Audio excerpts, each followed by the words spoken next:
இதற்காக மக்கள் அந்த கியூ வரிசையில் நின்று நீண்ட நேரம் அவங்கள டைம் வேஸ்ட் பண்ணி எடுக்காம அவங்க வீட்டில் இருந்தபடியே ஒரு வாட்ஸ்அப் சேட் பாட் மூலமாக அவங்க பெற முடியும்.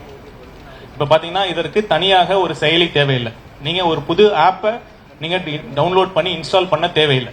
இதை ஃபஸ்ட்டு நல்லா தெளிவாக நம்ம மக்களுக்கு இந்த செய்தியை நம்ம எடுத்துகிட்டு போகணும். உங்கள் வாட்ஸ்அப் மூலயமாக அந்த குறிப்பிட்ட எண்ணில் நம்ம ஒரு ஹாய் அந்த மெசேஜ் அனுப்பிச்சாலே அவங்க எளிய முறையில் ரொம்ப சிம்பிளான ஒரு எளிய மொழியில் அந்த சேவைகள் இருக்கும். நீங்கள் அழகாக அதை நீங்கள் தேர்ந்தெடுத்துக்கலாம். நீங்கள் அதாவது மருத்துவ பயனாளிகளுக்கு இந்த செயலி அந்த ஆண்ட்ராய்டு ஃபோன் இருக்கணும்னு அவசியம் இல்லை. அவங்க குடும்ப உறுப்பினர்கள் யாரோ ஒருத்தருக்கு இருந்தால் கூட போதும். அப்படி அவங்க குடும்பத்திலேயே யாருக்கும் இல்லைனா கூட அவங்க நண்பர்கள் வேற யாரும் அவங்க சுற்றி இருக்கிற யாரு இருந்தாலும் அவங்க மொபைல்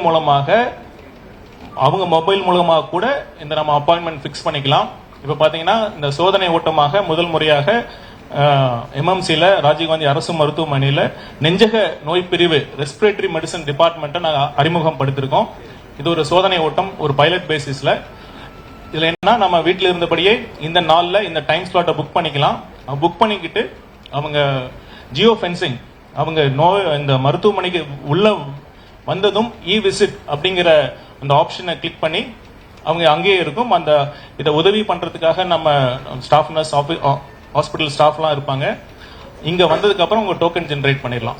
இதனால இன்னொரு முக்கியமான விஷயம், இதனால இங்க இந்த விசிட் பண்ணாதான் ஆப்ல இந்த சாட்பாட் மூலமாக அப்பாயின்மெண்ட் ஃபிக்ஸ் பண்ணாதான் இங்க சேவையை பயன்படுத்திக்க முடியுமானா இல்ல, கண்டிப்பா இல்ல. வாக்கின் கிரவுட்ஸ் இது எல்லாம் அப்பாயின்மெண்ட் ஃபிக்ஸ் பண்ணாம கூட மக்கள் வரலாம். அதற்காகத்தான் நம்ம ஒவ்வொரு அரை மணி நேரத்திற்கும் ஒரு குறிப்பிட்ட பேஷண்ட் ஸ்லாட்டை மட்டும்தான் இந்த சாட்பாட் மூலமா நம்ம ஃபிக்ஸ் பண்றோம். மீதி எல்லாமே அப்பாயின்மெண்ட் இல்லாம வர மக்களுக்கும் இந்த மருத்துவ சேவை, இந்த மருத்துவ டாக்டர்ஸ் அவங்களுடைய சேவையை செய்வாங்க.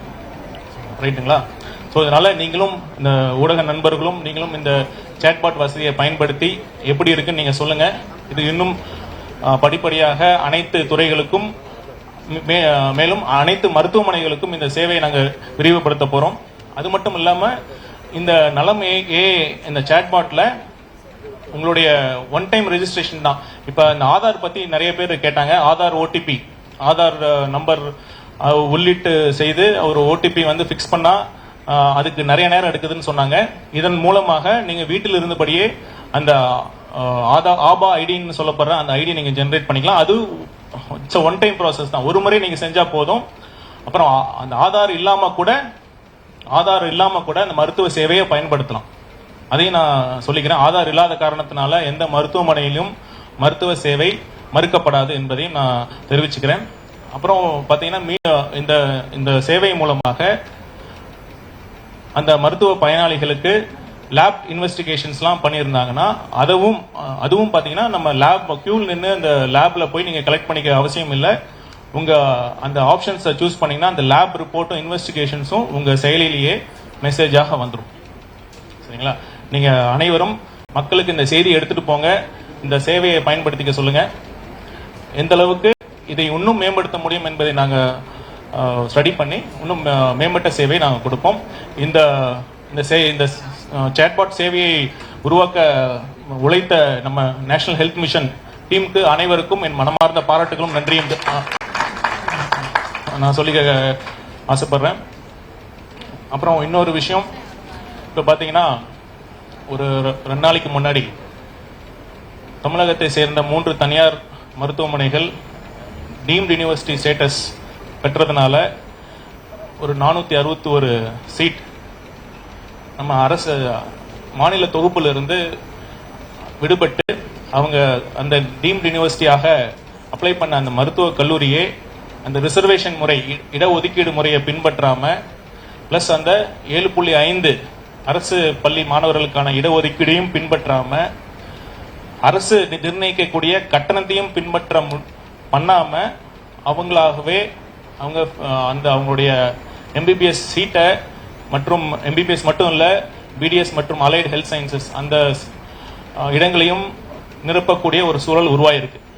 இதுக்கு என்ன அந்த ப்ராசஸ்னா பாத்தீங்கன்னா ஒரு மருத்துவமனை ஒரு டீம்டு யூனிவர்சிட்டி ஸ்டேட்டஸ் அப்ளை பண்ணணும்னா முதல்ல நம்ம ஏற்கனவே எந்த யூனிவர்சிட்டி கீழே இருந்தாங்களோ அவங்க கிட்ட இருந்து ஒரு என்ஓசி கொடுக்கணும். அந்த என்ஓசி 60 நாளைக்குள்ள நம்ம கொடுக்கணும். யூஜிசி விதிகள் படி 60 நாளைக்குள்ள அந்த என்ஓசி நம்ம கொடுக்கலனா it is deemed to be approved. இதுதான் ப்ராசஸ். இப்ப என்ன ஆச்சுன்னா,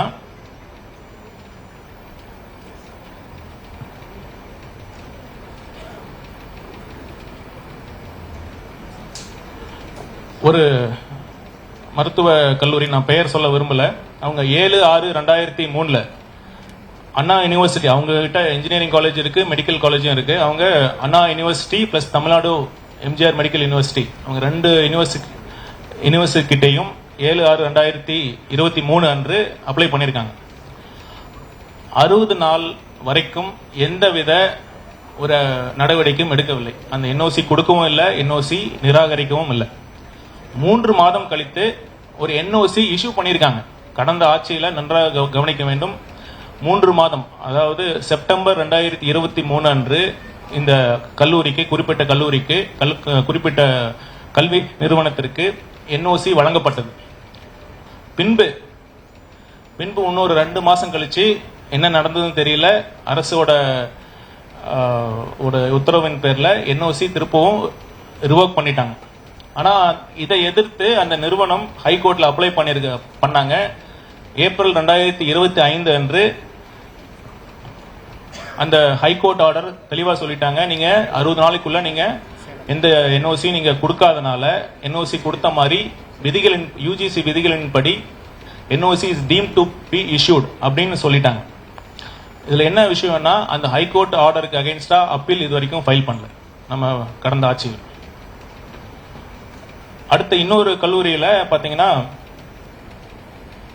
60 நாள் வரைக்கும் எதுவுமே பண்ணல. 60வது நாள் அந்த என்ஓசி ரிஜெக்ட் பண்றோம் அப்படின்னு சொல்லி 60வது நாள், அந்த 60வது நாள் என்னைக்கு வந்ததுன்னா, இதுவும் 2023 8/12/2023 அன்று தான் அந்த 60வது நாள் ஃபாலோ ஆகுது.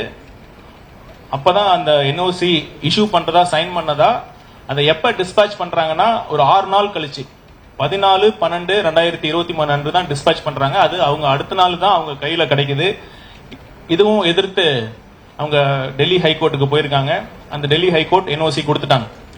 என்ஓசி நீங்க கொடுக்கணும் அப்படின்னு சொல்லிட்டாங்க. நீங்க இந்த மாதிரி 60 நாள் வரைக்கும் நீங்க பண்ணல, நீங்க டிலேடா பண்ணிருக்கீங்க அப்படின்னு சொல்லி அவங்களுக்கு என்ஓசி கொடுத்துட்டாங்க. அது மட்டும் இல்லாம அரசுக்கு இந்த என்ஓசி கொடுக்கறதுல எந்தவித ரோலும் இல்ல, என்ஓசி கொடுக்கறது ஒரு மியர் ஃபார்மாலிட்டி அப்படிங்கிற மாதிரி அந்த டெல்லி ஹைகோர்ட் ஒரு தீர்ப்பு சொல்லியிருக்காங்க. நம்ம போன வருஷம் டிசம்பர்ல நம்ம இதை எதிர்த்து ஒரு அப்பீல் ஃபைல் பண்ணிருக்கோம்.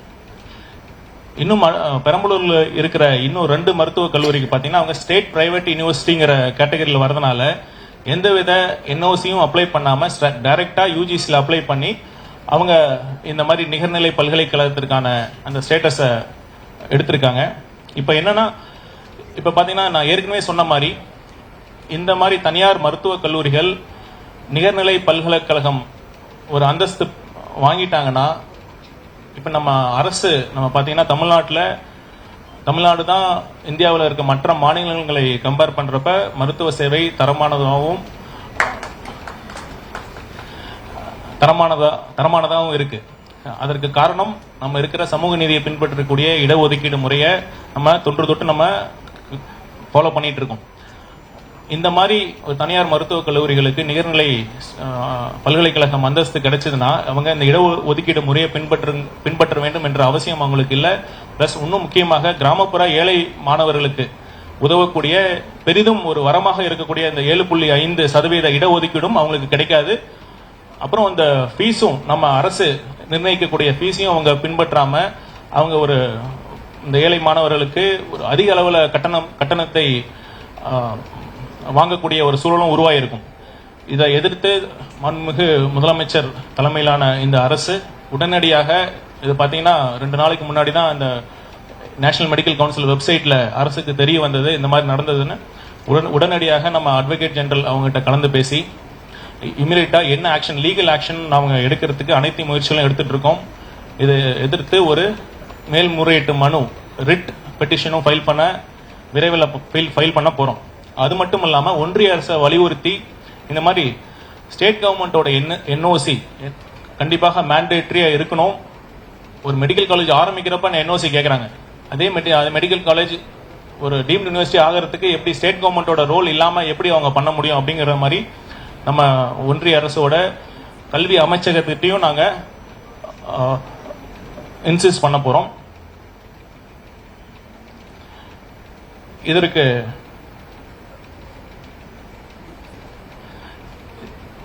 மாண்புமிகு முதலமைச்சர் அவர்கள் ஏற்கனவே தெளிவாக அறிவித்த மாதிரி இதற்கு நிரந்தர தீர்வு என்னன்னா, இந்த கல்வி மருத்துவம் மாநில பட்டியலுக்கு வரணும். அதுதான் ஒரு நிரந்தர தீர்வா இருக்கும்.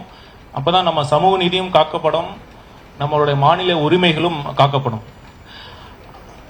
அடுத்து இதுல என்னன்னா, இன்னொரு விஷயம் என்ன தெரிஞ்சுக்கணும், இந்த இதுல சம்பந்தப்பட்ட 4 மருத்துவக் கல்லூரி இருக்கு. இந்த 4 மருத்துவக் கல்லூரியும் எந்த அரசியல் கட்சியுடைய சார்புடையதுன்னு உங்களுக்கு எல்லாத்துக்குமே தெரியும். நான் சொல்லி தெரிய வேண்டிய அவசியம் இல்லை. என்ன பெரிய ரொம்ப வருத்தமான விஷயம் என்னன்னா, சமூக நீதி பத்தி பேசுறோம், நீங்க பேசுறீங்க, இடஒதுக்கீடு பத்தி பேசுறீங்க, மாநில உரிமைகளை பத்தி பேசுறீங்க. அப்படி இருக்கிறப்ப உங்க கட்சி ஒரு முக்கிய தலைவர்கள் இந்த மாதிரி ஒரு கல்லூரிகள் நடத்தும் பொழுது அவங்க இந்த மாநில இடஒதுக்கீடுக்குள்ள வர வேண்டாம், அந்த 7.5% இடஒதுக்கீடு ஏழை மாணவர்களுக்கு கிடைக்க வேண்டாம், பீஸும் நாம ஸ்டேட் கவர்மெண்டோட கட்டுப்பாட்டில் இருக்க வேண்டாம்னு உங்களுடைய முக்கிய கட்சி தலைவர்கள் நடத்தும் கல்லூரிகள் இந்த மாதிரி விண்ணப்பிக்கிறது எந்த விதத்துல இந்த தமிழக மக்களுக்கு செய்யக்கூடிய ஒரு நியாயமா இருக்கும் அப்படிங்கிற கேள்வியை இந்த திமுக மற்றும் அதிமுக கட்சி தலைமையிடம் நான் இந்த மேடையின் வாயிலாக நான் கேட்டுக்கொள்கிறேன். நன்றி, வணக்கம்.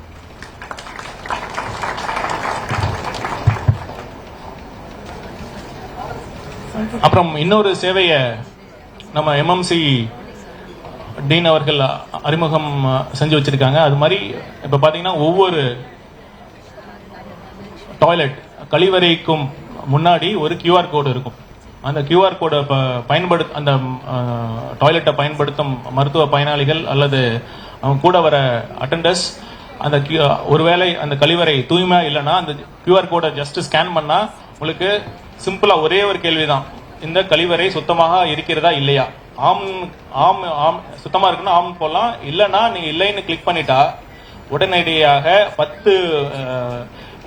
within 10 minutes அந்த கழிவறை சுத்தமா இருக்கணும். அந்த சுத்தம் பண்ணிட்டு அந்த ரிக்வெஸ்ட்டை க்ளோஸ் பண்ணும். அப்படி இல்லைன்னா அடுத்த 15 மினிட்ஸ்ல அந்த ஃப்ளோர் சூப்பர்வைசருக்கு போகும். அடுத்த 30 மினிட்ஸ்க்கு டீனோட மொபைல் போனுக்கு கான்ஸ்டன்டா அலாரம் அடிச்சுக்கிட்டே இருக்கும், அது கிளீன் ஆகிற வரைக்கும். ஸோ இது ஒரு புதிய முன்னெடுப்பும் நம்ம டீன் எம்எம்சி எடுத்திருக்காங்க. அவர்களுக்கும் என் மனமார்ந்த பாராட்டுகளும் வாழ்த்துக்களும். நன்றி சார், நன்றி. இல்ல இப்பதான்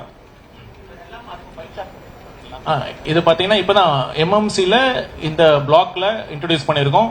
படிப்படியாக இந்த சேவை நம்ம அனைத்து மருத்துவமனைகளுக்கும் நம்ம அறிமுகப்படுத்த போறோம்.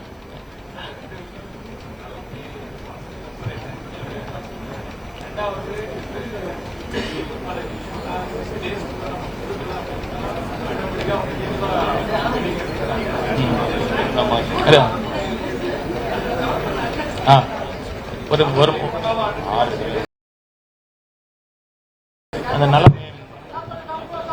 நம்பர் மட்டும் அந்த நலமாய் ஆப்போட நம்பர் மைக் வைக்கிறீங்க, வைங்க வைங்க.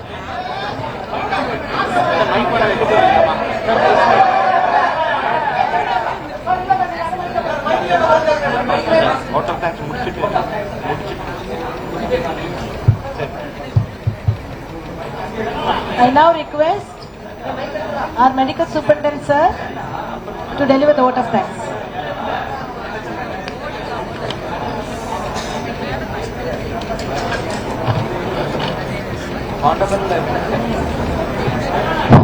Honorable Minister for Health, respected Secretary to the Government Health and Family Welfare Department, respected DME Madam, respected Dean Sir, dignitaries on the dais and off the dais, respective representatives from the Foxconn, Hyundai and Redington companies, NHM Tamil Nadu, esteemed faculty members of Madras Medical College, RMO, students, IT team and members of media, very good morning to one and all. It is my privilege and honor to propose vote of thanks on the memorial occasions marking the inauguration and upgrading the healthcare facilities and receiving advanced medical equipments from Hyundai Motor India Foundation, Foxconn India Private Limited, Reddington Foundation and Rajiv Gandhi Government General Hospital. On behalf of the entire RGGH and Madras Medical College family, I express my gratitude to our Honorable Health Minister for sparing his valuable time and grace these occasions. Your presence today is a great encouragement to every healthcare workers serving the people of Tamil Nadu. I extend my sincere thanks to the Health Secretary for his implementing the transformative healthcare initiatives across the state. Our sincere gratitude to the DME Madam and Dean Sir for their constant support, encouragement and guidance in the growth and modernization of Madras Medical College. I also extend my gratitude and for the technical team, for IT coordinators and converting the Dean's ideas into app and ensuring the smooth rollout. I also acknowledge all the faculty members, staff nurses, paramedical staffs, PWD staffs who dedicated effort made this program a grand success. My special appreciations goes to every member of the organization committee for their meticulous planning and flawless